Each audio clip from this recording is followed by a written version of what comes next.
Hi, everyone, and welcome back to another episode of Agile Ideas. I'm Fatima, CEO at Agile Management Office, Mental Health Ambassador, and your host. This podcast is sponsored by Agile Management Office, providing high-impact delivery execution in an agile era for scaling businesses. In today's episode, I'm going to be talking about the top 5 trends for project management officers in 2022. Now, unless you have been living under a rock, it's a topic that I spend a lot of time talking about. It's something that I'm extremely passionate about. Why? Because running an efficient and effective project management office, or PMO for short, is all about being organized. It's about communication, and it's about integration across delivery and governance. And so today I thought I would share with you some insights on the top 5 trends leading into 2022, what they look like, and what you need to know.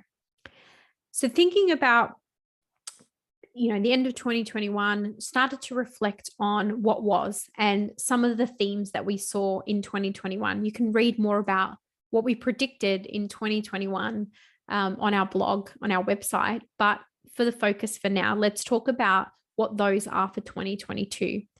In a high level perspective, those trends are all about sponsor as the star, the amp up of Agile, attracting and retaining top talent, technology complexities, and playing nice. And so I'm going to share with you some insights on each of these themes, and hopefully they will be beneficial for you going into 2022. So when we think about sponsor as the star, what does that mean? Well, one of the things that we need to be aware of is that with everything going on in the world, we have seen organizations tighten up their budgets. In fact, many organizations significantly cutting their budgets.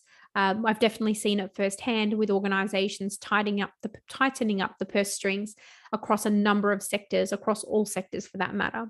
And it means that actually being able to obtain investment capital is going to be more competitive than it normally is. Why? Because organizations are going to be focused on very strategic spending into 2022, knowing that we are still amongst what is a pandemic. So thinking about many of the organizations that I've worked with, there's usually a investment management or enterprise level project management function where the PMO has the ability to be brought in to drive the process of investment management and what the organization's budgets are going to be spent on when it comes to projects or product development. And so it's really about the PMO themselves playing a role in that by helping to articulate the value and demonstrating how certain investments will help to uplift the capability of an organization. And so in terms of where the PMO will sit, it will be really closely paired with sponsors. The sponsor themselves are the people that are ultimately going to make the decision on where their budgets are going, whether it's the CFO and CIO level, or the divisional general managers, or in the smaller organizations, your managing directors or CEOs. And so it's really important to be thinking from a PMO perspective, how we will prepare for and be able to help run that process as efficiently as possible. So this is all about identifying the right questions to ask. It's all about understanding the method of which you use to run your, I like to call it the front door. So the front door process for where ideas come into discussion and they are then analyzed, and whether or not they're going to meet, the required investment criteria, whether it's defining the business case process around that, understanding how benefits value realization takes place, understanding what it is that you need to know from the organization as a whole and what they're requesting and how that ties into an organizational strategy. And so I think it's about what are the processes that you're going to be putting in place or supporting to enable yourself to bring in reliable data points to actually support those value and capability discussions. And so it's thinking about how do we use data from whether it's a CRM or a project portfolio management tool or other tools that you might have, data from finance, data around benefits management, accessing that information and working out how to use that information in a well thought out way to really support that prioritization process and help to drive those outcomes for organizations. So thinking about what kind of data, where the data is coming from, and how you'll use that data, and understanding how to present that data in a way that makes sense to enable prioritization to be more effectively managed. Now, you might be saying, but why is the PMO involved in that? That's something that is decided at the enterprise level by your executives. Yes, but in a lot of organizations, they typically have an enterprise level function, whether they call it a PMO or not. There is a function of sorts, and whatever the function is called, they're ultimately involved in supporting that end-to-end investment management process and supporting the visualization and uplift of that process is going to be really integral for PMOs to not only demonstrate their value, but actually get involved from the very beginning of all the initiatives for the investment slate moving into 2022. So it's really important to help the sponsors themselves to sell the ideas for what it is that they are pitching for when they're requesting their funding, and actually thinking about how we bring an innovative and entrepreneurial mindset to that is going to be really beneficial as well. So helping to, as I said, identify the data points, identify how to leverage that and tell the story of what your investment is, what the investment needed is, and how to present that is going to be really strong support for the sponsors. So you can actually help them to articulate the short and long-term benefits and have mechanisms put in place so that when they are successful with seeking and receiving that funding, that they're able to continuously monitor that. So think about the sponsor as a star and working out how to best align with them and help them to be successful, which means you're more likely to be successful because ultimately every PMO has a sponsor as well. Number 2 is around the amp up of Agile. So you may hear me say Agile a lot. It is in our business name. That might be one reason.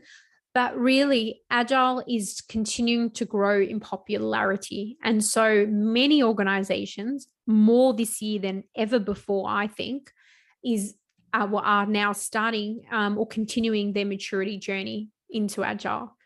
Some are doing it better than others. Others have a long way to go. And some have started off on the wrong foot, not set the right foundations to begin with. And what that's meant is that they are now trying to retrofit things that they should have put in place to begin with. For example, one organization who went top down through their Agile transformation, looking at things from that top down view, and really then partway through the process identified a massive gap in that who were the accountable owners of certain assets, and those assets and the decisions around those assets in terms of changes to a particular system and systems throughout their organization. The way that they had divided up the organization in their Agile hierarchy didn't enable for any one accountable owner on those assets. And so it made it really challenging when people wanted to make changes that may impact a particular system as to where they went. And so they needed to retrofit the process by bringing in a horizontal layer that could cross through the organization's Agile hierarchy to support this particular gap in their Agile hierarchy in the journey they were trying to take with their transformation. In 2022, so weird saying that 2022, but yeah, we're there. 2022, it's not going to be, I think, about debating the tools and the techniques anymore, because a lot of the conversation noise has been around tools and techniques, and the dispute around whether Agile is or isn't this or isn't that. But I think from a PMO perspective, there's going to be a real need to support and service executives in a way that provides them real-time governance data. Again, the data thing comes up, but again, if we're capturing data, we're not using it effectively, then what's the point? But really capturing that data in real time and enabling continuous monitoring of that information, and then refining it and, supporting the replanning initiatives. Now, when we think about sort of agile environments, typically there's, quarterly planning. Some organizations call it big room planning. There's objectives and key results. Some teams are doing that quarterly. Others are reflecting on it on a monthly basis. There's the tying into the annual plan. There's still annual planning going on as well. So thinking about understanding how to provide real-time governance support so that these teams and their executives and their teams rather can actually make a decision around what they want to start and stop and have those conversations early. And providing that visibility is going to enable them to have the maximum amount of flexibility. The earlier they know about stopping troublesome initiatives, it's going to be far better than letting it go further on and then stopping it when it's perhaps too late. So thinking about flexibility and providing that flexibility using that information is going to be really, really important. It's going to work quite closely to the sponsor as a star, as I mentioned.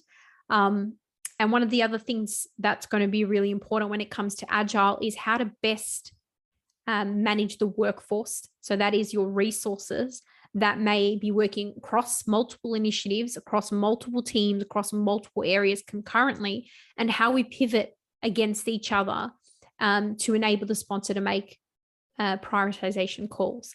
So PMOs themselves need to be very mature in their business acumen and help the stakeholders to come on that journey by providing a structure for good agile governance that supports, not hinders, their delivery.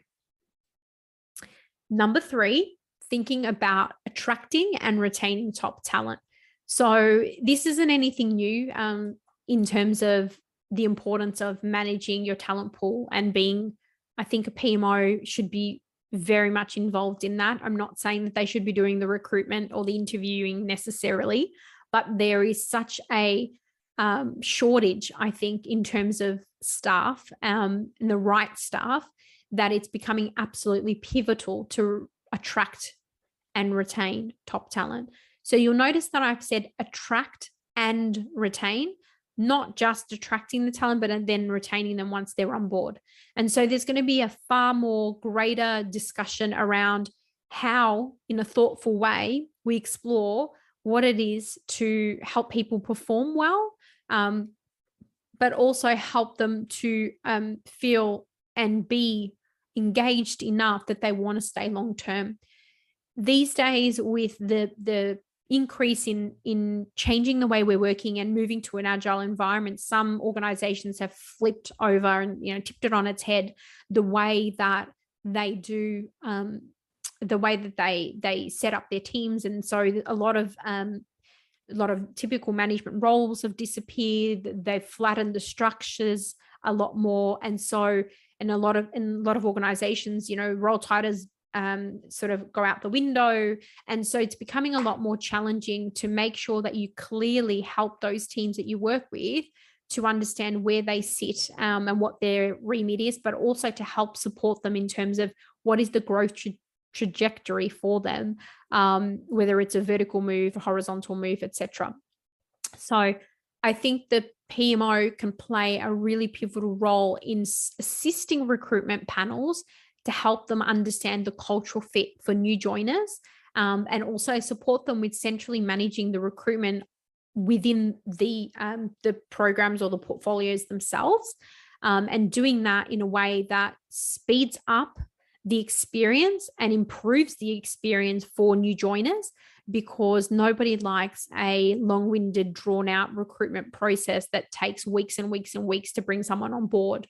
By that time, you've lost good talent. And so you don't want that to be the downfall. Unfortunately, I've seen as recent as a few weeks ago, organizations that were so slow with their recruitment process that they lost good talent simply because they weren't fast enough or as efficient and fast as other companies were in their recruitment processes. So we need to make sure we help teams to be more effective and support the hiring managers by making sure that our framework for recruitment processes is as efficient as possible, and make sure that we minimize as much as possible any elongated approval channels where possible, and make sure that we are keeping the talent informed along that journey.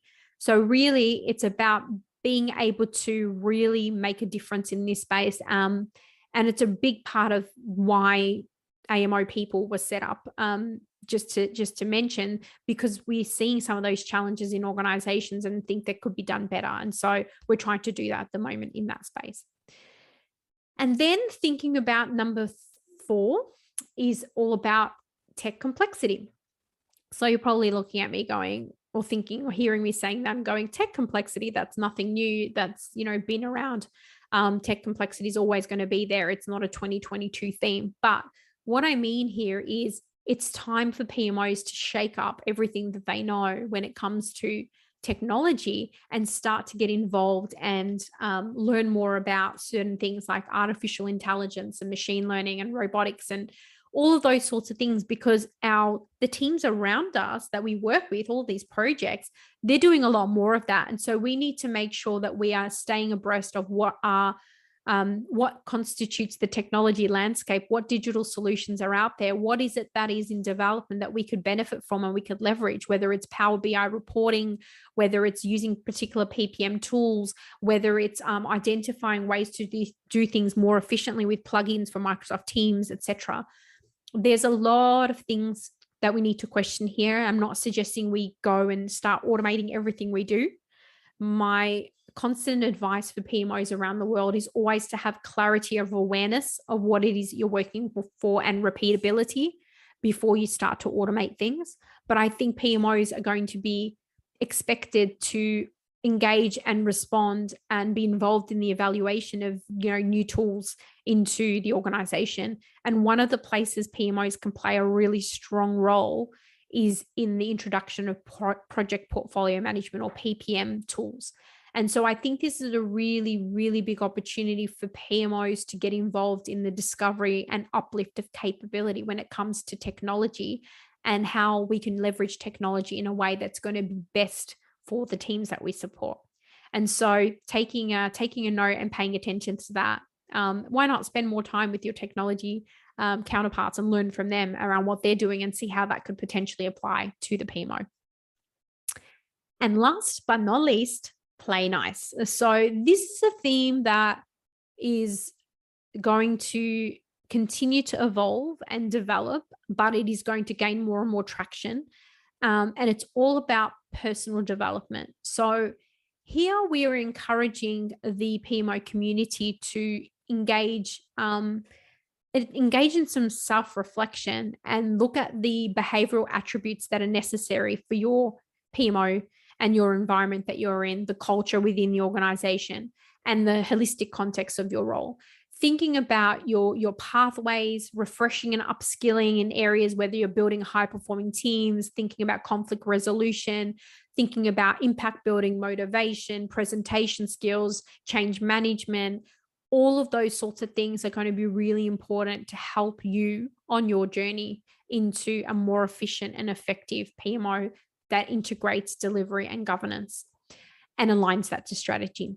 So we need to think about how we can demonstrate our own capability uplift as individuals and as our teams, in order for us to then be inspiring the teams around us to uplift their own capabilities as well.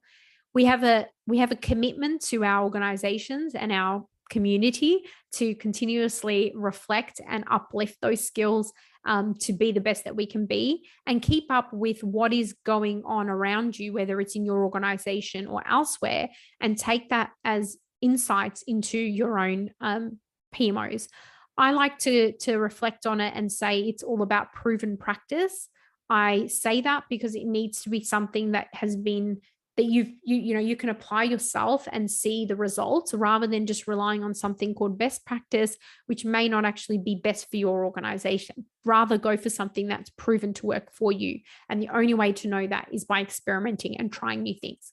So a great way to level up your role is thinking about how you can upskill yourself and your own personal development and focus on the areas of weakness, and then also encourage an increase in energy and positive attitude amongst your clients to increase the cultural uplift and help with retaining that talent.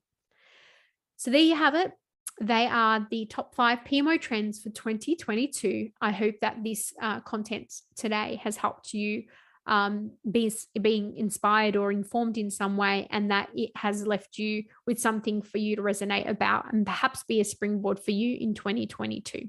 Thanks for listening, and I'll see you all soon.